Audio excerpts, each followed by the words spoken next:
So as the title suggests, for once I'm not going to be talking about books in a video.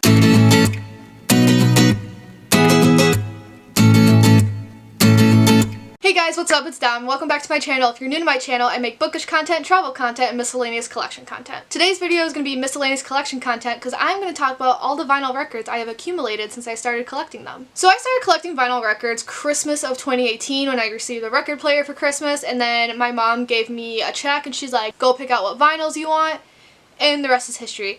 From Christmas 2018 till now, April 2020, I have accumulated 13 vinyl records. And it's kind of like, it's a mixed bag of what I'm about to show you. I started collecting vinyl records just because I really like that old-timey sound, especially, I love listening to like old music the way people back then listened to it. Stuff I get on vinyl are old music and then soundtracks of any sort. I'm just going to hold them up, talk to you a little bit about them. I don't know how much in detail I'm going to actually get because there's a lot to show you. I also want to show clips of them playing. I just don't know how that's going to work because I've done that in a video before, and I don't want to say I was striked because my channel didn't get in trouble, but like they did something with the channel where they're like, we detected this music so you can't earn money.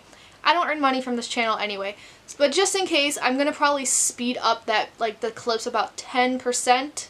So you can kind of get an idea, but also I don't get in trouble, if that makes sense. And I think that's it for this introduction. It was a very fast introduction because I don't know what to say. I feel like I need to say more of like why I collect these and all that, but I literally have nothing else to say. So we're just going to jump in the video. This was my first ever vinyl that I bought. I live by a local record store. Like, yes, those surprisingly still exist. It's mostly CDs, but they do have some vinyls. And I remember when I walked in and straight to the vinyl section, they gave me weird looks like, why is this young chick trying to buy vinyls right now? But it's fine. Everything's fine. It has all my favorite Beach Boys songs on it. Literally one of my favorite songs of all time is Don't Worry Baby by the Beach Boys, and it is on this one, and I was so happy when I found that out. Every single Beach Boys song I grew up with is literally on this record, and that's why I have it. Well, it's been building up inside of me for I don't know how long.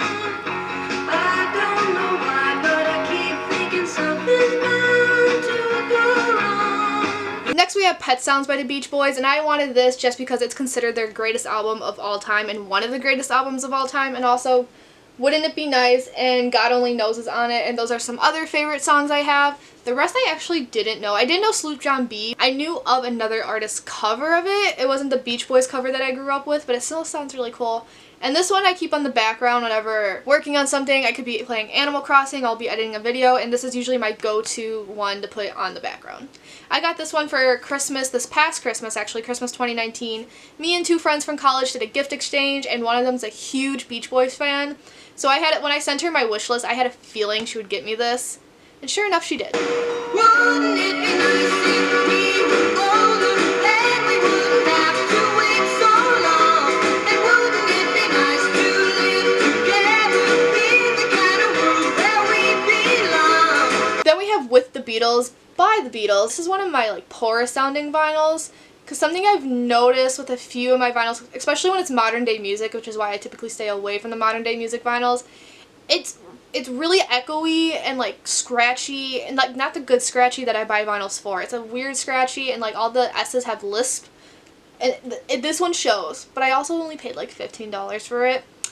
But hey, at least I can listen to I Want to Hold Your Hand on vinyl. Then we have the Breakfast Club soundtrack. The Breakfast Club is one of my favorite movies of all time. Like I just love how five people who are so different from one another end up coming together in the end because they all feel like they're not good enough and they could just relate to one another that way. And also the music in this movie is prime. Music in John Hughes movies are always prime. So I originally bought this record for Don't You Forget About Me, and then what's the other song called? We Are Not Alone, which is the song they all dance to during the dancing scene. But this is actually another vinyl to play while you're just kind of working on stuff, because the majority of this vinyl is instrumental music. This and Pet Sounds is what I listen to if I want like background noise, but I can't be too distracted by something.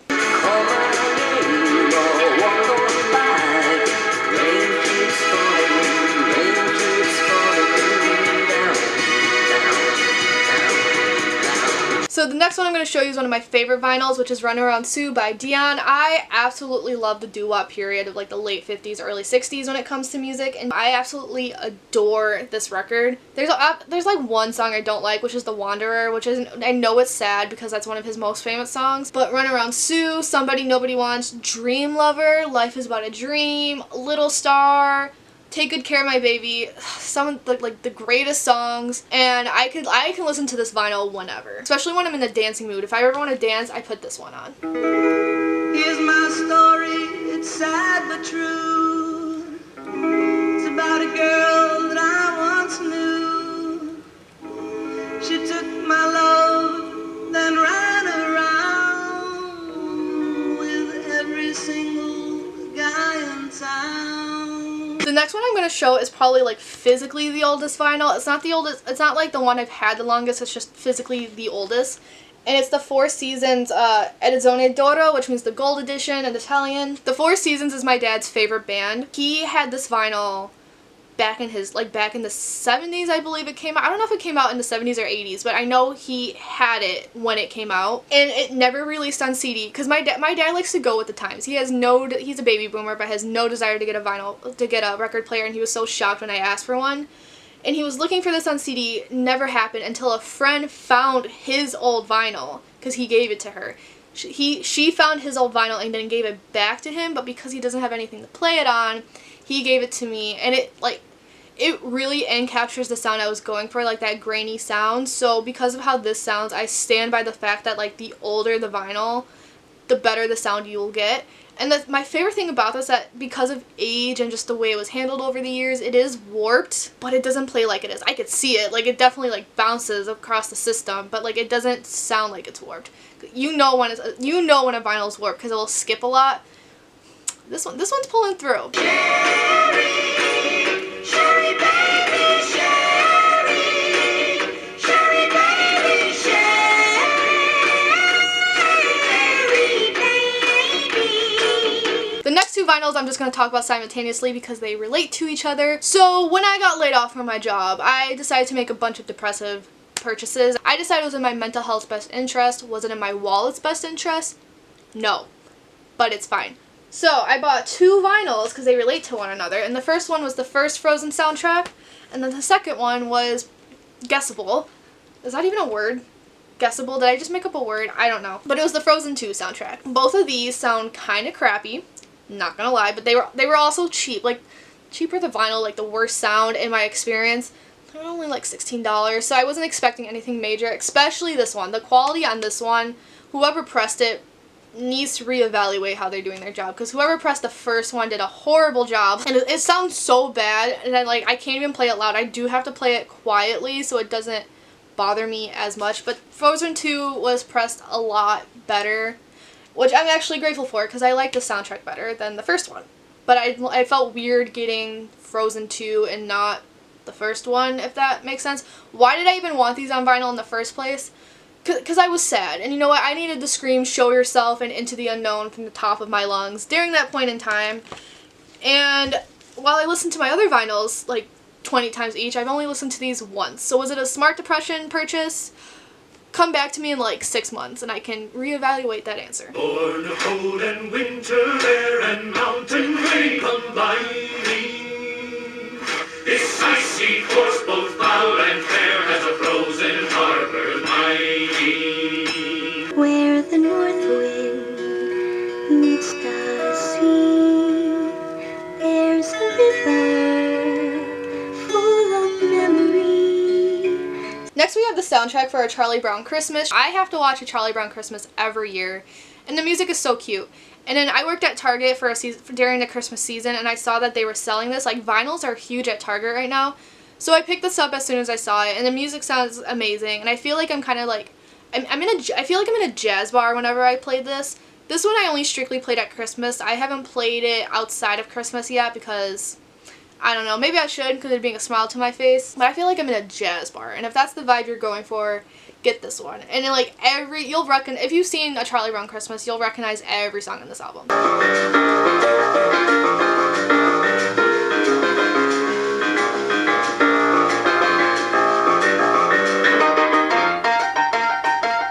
Next we another soundtrack, which is the soundtrack to A Nightmare Before Christmas by Tim Burton. Music is by Danny Elfman. The Nightmare Before Christmas is my favorite movie of all time. I love the idea of Halloween and Christmas being smushed together, and I love the art style.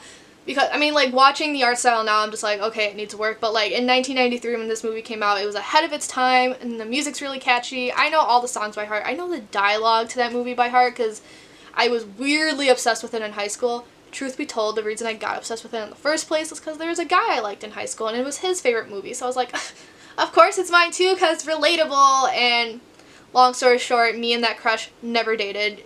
The huge, you know, as it goes. But I still stand by this being my favorite. It is kind of warped, and not only does it like look warped, but it plays warped. You could see it like doing this kind of thing on the turntable, and it skips during This Is Halloween. It definitely skips. I've listened to the whole thing, and it skips during another song. Don't know which one it is. I'm still super grateful that I got this, but I haven't listened to it outside of Christmas just yet, so I should get on that. Oh, somewhere deep inside of these bones, an emptiness began to grow. So the one I'm going to talk about is Kid A by Radiohead. Radiohead is just like a vinyl record band to me. Ask me what that means and like to put it into words, and I don't know what I mean by that, but it just, I hear certain bands and I'm like, you'd sound good on a vinyl record. Like Lana Del Rey is another one, but I already have all her CDs, so I'm like, I'm not gonna rebuy them on vinyl, that's a waste of money. But I did not have Kid A on CD, so I was like, what perfect timing than to buy it on vinyl. Favorite songs are Idiotech and Motion Picture Soundtrack. I can listen to those songs all day. This is the vinyl I listen to when I'm really stressed out about something. If I'm ever stress cleaning my room, this is the vinyl I put on.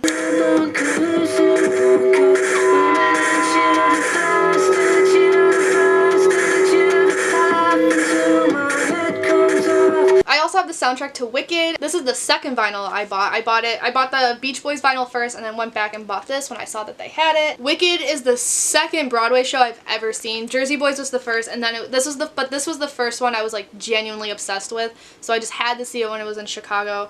I loved The Wizard of Oz as a kid. The Wizard of Oz was my favorite movie along with 101 Dalmatians. So naturally, I absolutely adore Wicked. I will say this is another soundtrack that was pressed really bad. Like, they all had lisp when they pronounced the S.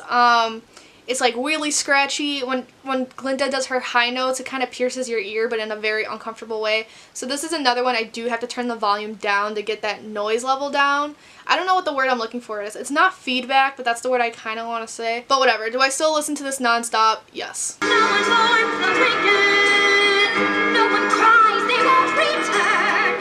No one lays a lily on their grave. And the last vinyl I'm going to show you guys is another soundtrack, but it's a very old soundtrack, so we're going to have a throwback to the year 1939. It's for The Wizard of Oz. You guys probably could have guessed this when I started talking about Wicked. I listen to this constantly as well. This is another one that this just calms me down. If I listen to this one, I have to listen to Wicked right afterwards. So because I listened to this one so many times, you can imagine how many times I listened to Wicked. Somewhere over the rainbow, way up high, there's a land that I heard of once in a lullaby. And that is it for this video. I hope you guys enjoyed. I love talking about music and all the music I collect over the years. There's just so much music I'm into. I don't even know where to begin if I were to ever make a proper video. So if you have a vinyl record, tell me what vinyls you have and how many you do have. There's so many I want to buy, and I have 2 in my Amazon cart right now, but I have no job, so I can't buy them. I'd feel so guilty if I did. If you enjoyed this video, give it a thumbs up. Subscribe. My next video will probably be bookish content. I don't have any videos organized. This one was just kind of spur of the moment. Anyway, I hope you guys had a good day, and thanks for watching. Ciao a tutti.